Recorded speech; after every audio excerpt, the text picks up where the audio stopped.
Cập nhật tình hình xung đột ở Đông Âu. Phe ly khai nói khoảng 10.000 lính Ukraine còn bám trụ ở Bakhmut dù tổn thất nặng nề. Ân minh với đòn đánh khốc liệt nhưng Ukraine vẫn quyết tâm bảo vệ Bakhmut. Mỹ nói Nga không thể thay đổi cục diện dù giành được tử địa này. Đáng chú ý, Nga tuyên bố đã càn quét radar do Mỹ sản xuất ở mặt trận Ukraine. Nội bộ Nga lục đục nghiêm trọng, đại diện Wagner không được tiếp cận trụ sở chỉ huy quân sự của Nga ở Ukraine. Một số tin tức đáng chú ý khác. Trung Quốc nói cáo buộc dùng cần cẩu do thám Mỹ là quá hoang tưởng. Mỹ điều pháo đài bay B-52 tập trận chung với Hàn Quốc. Nhật Bản muốn phát triển tên lửa mới để chống lại hiểm họa vũ khí siêu vượt âm. Triều Tiên tuyên bố có thể phóng nhiều loại vệ tinh lên quỹ đạo. Tất cả sẽ được gửi đến quý vị ngay sau đây.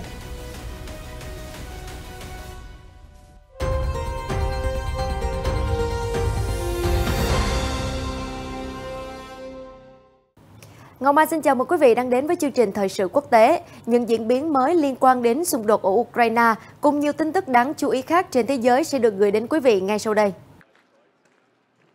Tờ Elbes của Tây Ban Nha hôm 6 tháng 3 đưa tin lực lượng vũ trang Ukraine ở Bakhmut đang hứng chịu tổn thất lớn dù Kiev đã triển khai một số lữ đoàn tinh nhuệ đến mặt trận này. Tờ báo cho biết hồi cuối tuần qua, quân đội Ukraine cho nổ tung 2 cây cầu nhỏ bắc qua con đường duy nhất mà nước này còn kiểm soát ở Bakhmut và dựng lên một cây cầu nổi. Nhóm nhỏ binh lính của Kiev cũng đã đến tiếp viện. Trước đó, Wall Street Journal đưa tin quân đội Ukraine thừa nhận một số đơn vị tinh nhuệ nhất đã bị tiêu diệt ở gần mặt trận Bakhmut trong những tháng gần đây. Chia sẻ trên kênh truyền hình Russia 1, ông Jan Gagin, cố vấn của quyền lãnh đạo Cộng hòa Nhân dân Donetsk tự xưng Donetsk Bushilin cho biết hiện có khoảng 10.000 quân nhân Ukraine đang bám trụ ở tử địa Bakhmut. Vị quan chức nói, một đơn vị quân đội Ukraine với quy mô khá lớn vẫn đang đồn trú ở Bakhmut, có lẽ vào khoảng 10.000 người hoặc nhiều hơn một chút. Một số lực lượng của Kiev đã rời khỏi thành phố và một số đơn vị khác đang tìm cách rời khỏi mặt trận này. Trong khi đó, pháo binh của Nga vẫn đang tấn công ồ ạt kẻ thù. Trước đó, ông Gagin cho biết thế gọng kìm ở Bakhmut hiện nay tái hiện cảnh quân đội Ukraine bị bao vây vào năm 2015. Trước đó, hôm 1 tháng 3, lãnh đạo tập đoàn quân sự tư nhân Wagner Yevgeny Prigozhin tuyên bố hàng chục nghìn binh sĩ Ukraine đang giao tranh ác liệt với lực lượng Nga ở Bakhmut.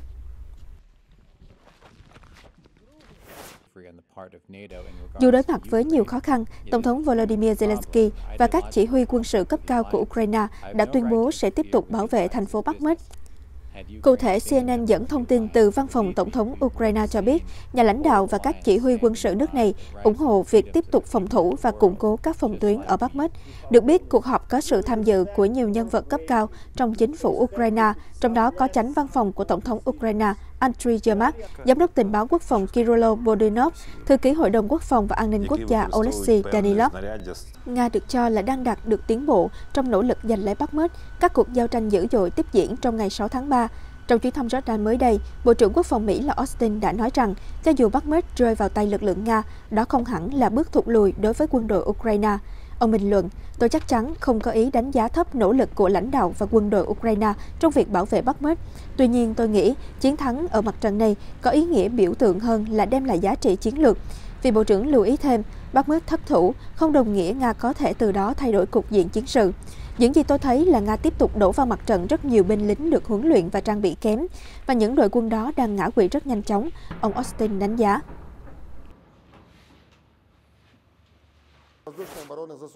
Hôm 6 tháng 3, phát ngôn viên Bộ Quốc phòng Nga Igor Konashenkov cho biết lực lượng nước này đã phá hủy một hệ thống phòng không Bắc M1 của Ukraine, một radar S-300 và một trạm radar phản pháo do Mỹ sản xuất.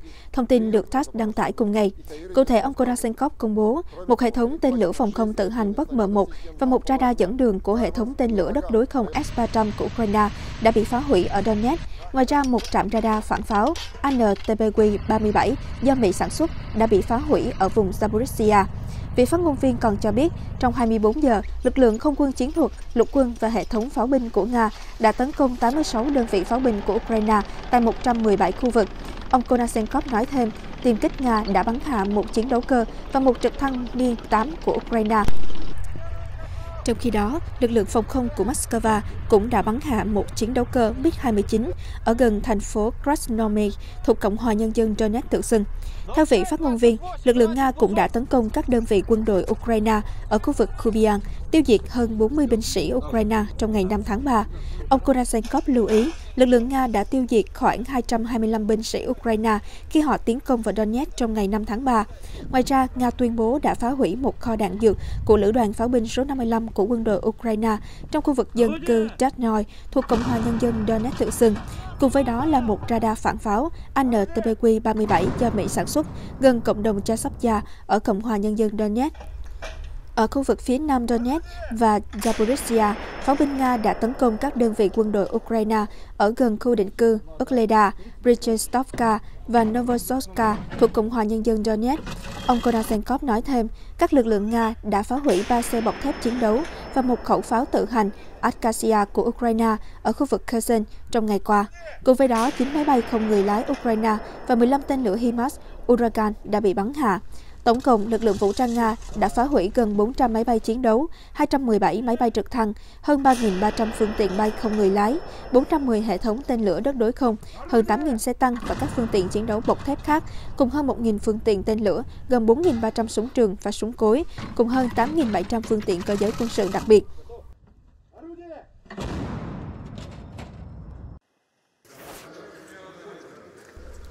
Giữa lúc mặt trận sục sôi, nội bộ Nga lại bất đồng sâu sắc. Reuters đưa tin hôm 6 tháng 3, lãnh đạo tập đoàn lính đánh thuê Wagner Yevgeny Prigozhin cho biết ông đã bị chặn, không được tiếp cận trụ sở chỉ huy quân sự của Nga ở Ukraine.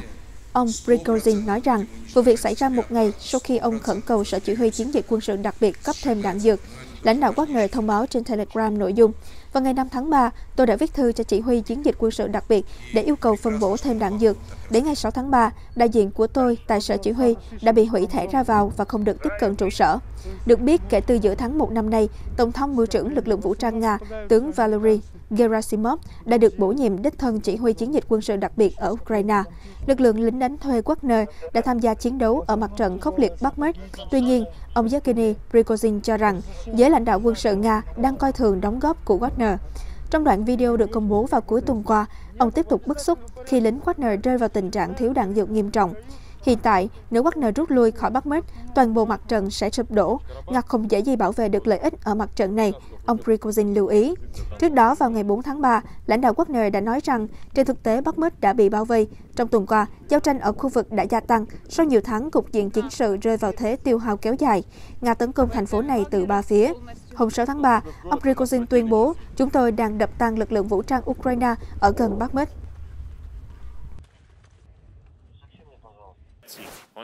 Trong khi đó, phương Tây tiếp tục nỗ lực viện trợ cho Ukraine. Hôm 6 tháng 3, trong một bài phát biểu trước Quốc hội Hungary, Ngoại trưởng Peter Szijjártó cho rằng Mỹ và EU đang chạy đua xem bên nào sẽ gửi thêm nhiều vũ khí hơn cho Ukraine. Vì Ngoại trưởng ví von, cộng đồng châu Âu, Đại Tây Dương hiện nay dường như đang mắc một hội chứng tư duy quân sự quá độ, tức quan tâm quá mức đến vấn đề quân sự, cũng như nỗ lực cung cấp vũ khí cho Ukraine. Thậm chí họ đã rơi vào một cuộc ganh đua với Mỹ để xem ai sẽ là bên viện trợ khí tài ổn định và lâu dài cho Ukraine hơn. Ông nhấn mạnh không thể có bên chiến thắng trong cuộc xung đột ở Đông Âu. Cuộc chiến này càng kéo dài thì thiệt hại sẽ càng nghiêm trọng hơn. Ngoại trưởng Szijjártó cho rằng cách duy nhất để chấm dứt xung đột hiện nay là ngừng bắn và tiến hành đàm phán hòa bình. Ông cũng cảnh báo các biện pháp trừng phạt nhắm vào Nga sẽ gây ra thiệt hại nặng nề cho toàn lục địa già thay vì Moscow. Ở diễn biến khác, hôm 6 tháng 3, hãng tin TASS của Nga dẫn chia sẻ của Bộ trưởng Quốc phòng Iran Mohammad Reza Ashtiani cho biết hiện Tehran đã có đủ năng lực và hệ thống vũ khí phòng thủ nên không có nhu cầu trang bị hệ thống phòng không S-400 từ Nga. Trong đó, ông Ashtiani nhấn mạnh Nga là quốc gia duy nhất mà Iran duy trì quan hệ cấp cao. Tuy nhiên, chúng tôi hiện tại đã đạt được mức độ tự chủ về vũ khí phòng thủ. Trong tương lai, nếu có nhu cầu mua sắm và trang bị, chúng tôi sẽ tìm đến họ. Hiện tại chúng tôi không cần thêm vũ khí. Thông điệp trên được Iran đưa ra sau khi hãng tin Bloomberg của Mỹ dẫn nguồn từ các quan chức Mỹ và Israel cho rằng Tehran đang tìm cách trang bị các hệ thống phòng không S-400 của Nga. Đây là động thái mà Israel cho là rất đáng quan ngại, có thể cản trở hoặc chống lại các cuộc tấn công tiềm tàng nhắm vào chương trình hạt nhân của Iran. Vào tháng 5 năm 2019, Bloomberg cũng đã đưa tin rằng Nga được cho là đã từ chối lời đề nghị mua S-400 của Iran vì lo ngại sẽ làm leo thang căng thẳng ở Trung Đông. Tuy nhiên, một nguồn tin quân sự sau đó nói với TASS rằng Moscow chưa nhận được bất kỳ yêu cầu nào như vậy từ phía Tehran.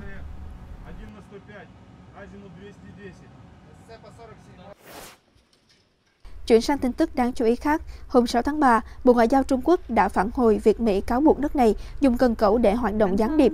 Theo Reuters, phát biểu trong cuộc họp báo thường kỳ ở Bắc Kinh, phát ngôn viên Bộ Ngoại giao Trung Quốc Mao Ninh nói rằng những cáo buộc trên là quá hoang tưởng và đánh lừa công chúng nước Mỹ. Trước đó, tờ Wall Street Journal dẫn lời các quan chức Hoa Kỳ cho biết, Washington lo ngại rằng các cần cẩu khổng lồ do Trung Quốc sản xuất được dùng tại các cảng trên khắp nước Mỹ, bao gồm các cảng mà quân đội Mỹ sử dụng, có thể là một công cụ khả dĩ để Bắc Kinh hoạt động gián điệp một cách kín đáo.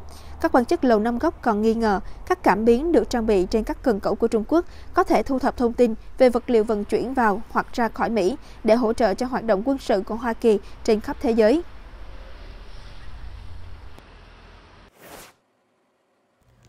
Ở diễn biến khác, Bộ Quốc phòng Hàn Quốc cho biết Mỹ đã triển khai máy bay ném bom hạng nặng B-52 trong cuộc tập trận chung của hai nước vào hôm 6 tháng 3.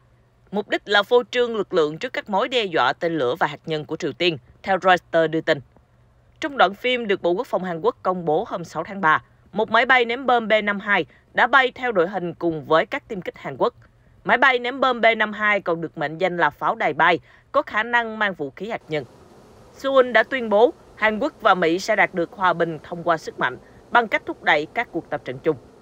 Cuộc tập trận trên không hôm 6 tháng 3 diễn ra trước thềm cuộc tập trận quy mô lớn của Mỹ-Hàn, bao gồm nội dung đổ bộ sẽ diễn ra vào cuối tháng này. Như từ trước đến nay, Triều Tiên đã kêu gọi Washington và Seoul hủy bỏ các cuộc tập trận vì Bình Nhưỡng cho rằng đó là khúc dạo đầu cho một cuộc xâm lược nhắm vào nước này. Theo đài NHK ngày 6 tháng 3, một quan chức Triều Tiên cho biết nước này có khả năng phóng nhiều loại vệ tinh lên quỹ đạo. Hãng thông tấn nhà nước Triều Tiên KCNA ngày 6 tháng 3 đã trích dẫn cuộc phỏng vấn với Phó Giám đốc Cơ quan Phát triển Hàng không Vũ trụ Quốc gia Park Kyung-soo. Theo đó, ông Park cho biết nước này đã đạt được tiến độ mạnh mẽ trong việc phát triển các vệ tinh đa chức năng và hiệu suất cao. Ông cho biết nước này đã thành công trong việc phát triển động cơ có lực đẩy cao có khả năng mang tên lửa. Theo vị quan chức, điều này đã đảm bảo về khả năng Triều Tiên phóng các vệ tinh khác nhau lên quỹ đạo. Theo NHK, Triều Tiên đã tuyên bố sẽ hoàn thành công tác chuẩn bị cho vệ tinh trinh sát quân sự đầu tiên vào tháng 4. Vào tháng 3 năm ngoái, nhà lãnh đạo Triều Tiên Kim Jong-un đã thị sát Cơ quan Phát triển Hàng không Vũ trụ Quốc gia và tiết lộ kế hoạch đưa thêm nhiều vệ tinh do thám vào quỹ đạo. Trong cùng tháng, ông cũng đã đến thăm một địa điểm phóng vệ tinh ở Tongchang-ri, ở phía Tây Bắc Triều Tiên, và chỉ đạo các quan chức hiện đại hóa và mở rộng các cơ sở. Theo NHK, cộng đồng quốc tế vẫn cảnh giác trước khả năng Bình Nhưỡng có thể phóng một loạt tên lửa đạn đạo tầm xa khác từ bãi thử, đồng thời tuyên bố chúng là phương tiện phóng vệ tinh. Tờ Nikkei Asia của Nhật Bản hôm 4 tháng 3 cho biết, Tokyo dự kiến sẽ thử nghiệm phát triển một loại tên lửa đánh chặn mới, dùng trên hệ thống Patriot Bắc-3 do Mỹ cung cấp. Kế hoạch này có thể tiến hành trong năm tài khóa 2023 với mục tiêu tăng thêm một lớp phòng thủ của Nhật Bản, chống lại phương tiện lướt siêu vượt âm. Nguồn tin quân sự nói với Nikkei, vũ khí cần được phát triển là tên lửa đất đối không tầm trung TUIP-03, hay còn gọi là Chusam. Nó dự kiến sẽ được đưa vào biên chế vào năm tài khóa 2023. Nhật Bản và Mỹ được cho là đã tổ chức cuộc gặp vào tháng 1 năm nay để thảo luận những cách thức để có thể tăng cường năng lực phòng vệ của xứ sở mặt trời mọc trước các hiểm họa tên lửa siêu vượt âm. Chúng có thể di chuyển ở độ cao thấp với tốc độ nhanh hơn gấp hơn 5 lần âm thanh và khó đánh chặn bằng radar. Tên lửa được phóng bởi Park-3, phiên bản nâng cấp của hệ thống phòng không Patriot, được thiết kế để chống lại tên lửa đạn đạo với mọi tầm bắn. Tên lửa mới này sẽ được công ty Mitsubishi Electric của Nhật Bản đồng sản xuất và phần mềm của nó dự kiến sẽ được nâng cấp trước năm 2027.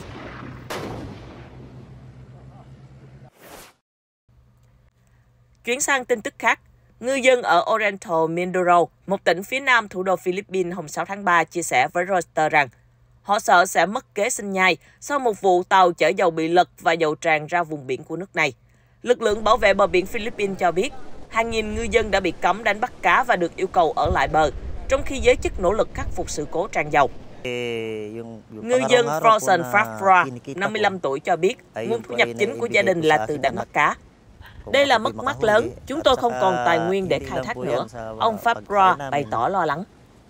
Được biết, vào ngày 28 tháng 2, tàu chở dầu MT Princess Empress chở theo 20 thành viên thủy thủ đoàn và khoảng 800 lít dầu nhiên liệu công nghiệp đã gặp sự cố động cơ khi trên đường đến tỉnh Iloilo ở miền trung Philippines.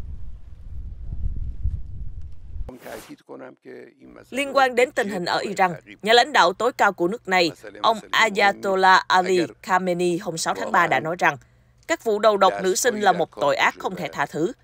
Các kẻ thủ ác sẽ phải đối mặt với án tử.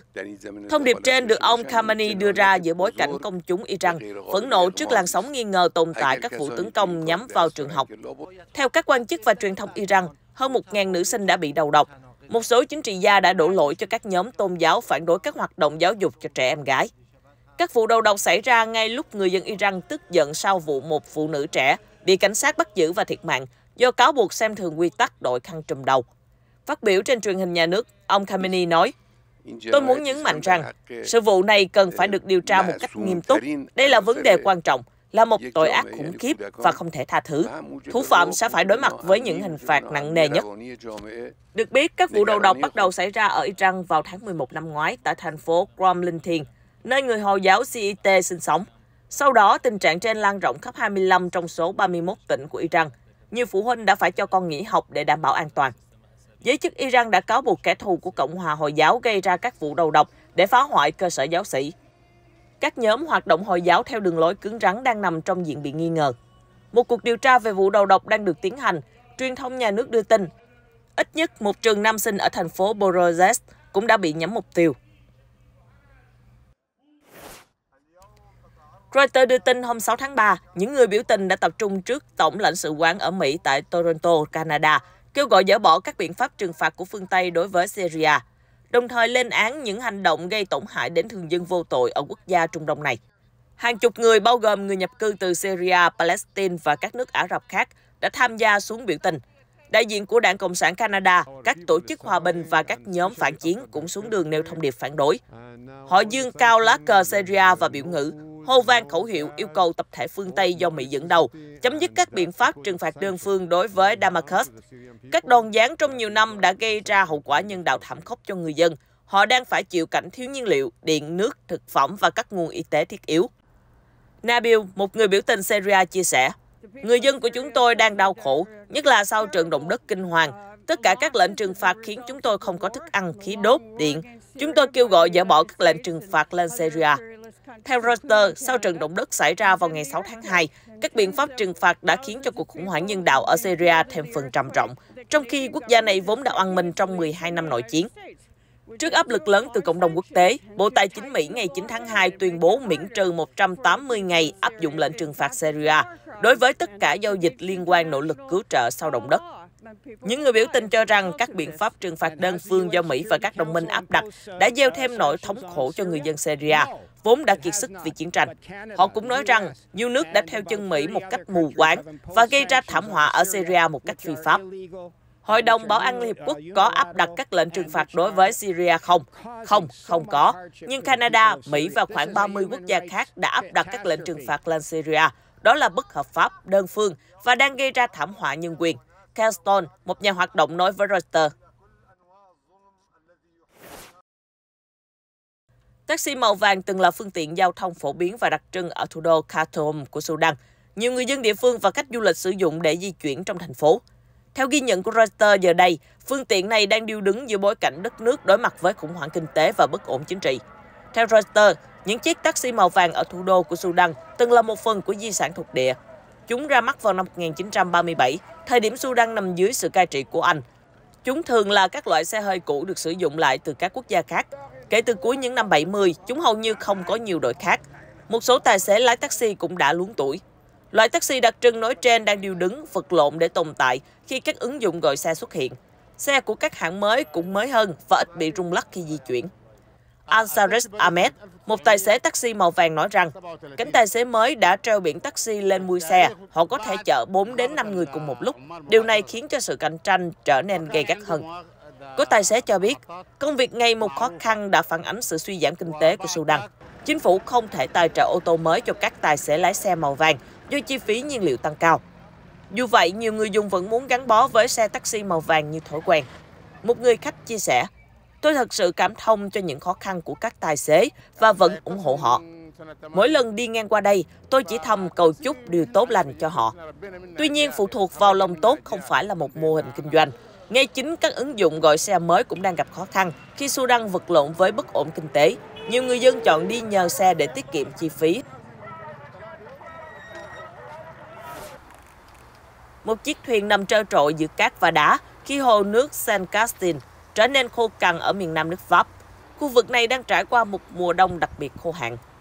Hồ nước này nằm ở vùng Vơ, một số vị trí thường có độ sâu tới khoảng 20 mét.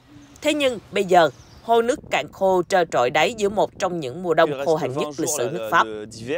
Ông Giovanni Clatot, người quản lý một điểm cắm trại ven hồ cho biết, chúng tôi còn khoảng 20 ngày nữa là tới mùa xuân và hồ sẽ không sớm đầy nước trở lại. Từ đầu mùa đông, hồ nước đã cạn khô như vậy. Cơ quan thời tiết Pháp nhận thấy đã có 32 ngày liên tục, lượng mưa ở khu vực này chỉ dưới 1 mm, cụ thể là từ ngày 21 tháng 1 đến ngày 22 tháng 2. Đây là một kỷ lục kể từ năm 1959. Cơ quan thời tiết quốc gia cho biết thêm, Pháp đã kết thúc tháng 2 năm nay với lượng mưa thiếu hụt khoảng 75%. Vùng Va là một trong 5 khu vực được Bộ Sinh thái Pháp cảnh báo về tình trạng thiếu hụt nước. Tại dòng sông Isau cũng thuộc Va, vào đầu tháng 3, một số người dân đã tản bộ và dắt chó đi dạo trên đáy sông khô cằn. Dòng sông đã thiếu nước hơn 3 tháng qua.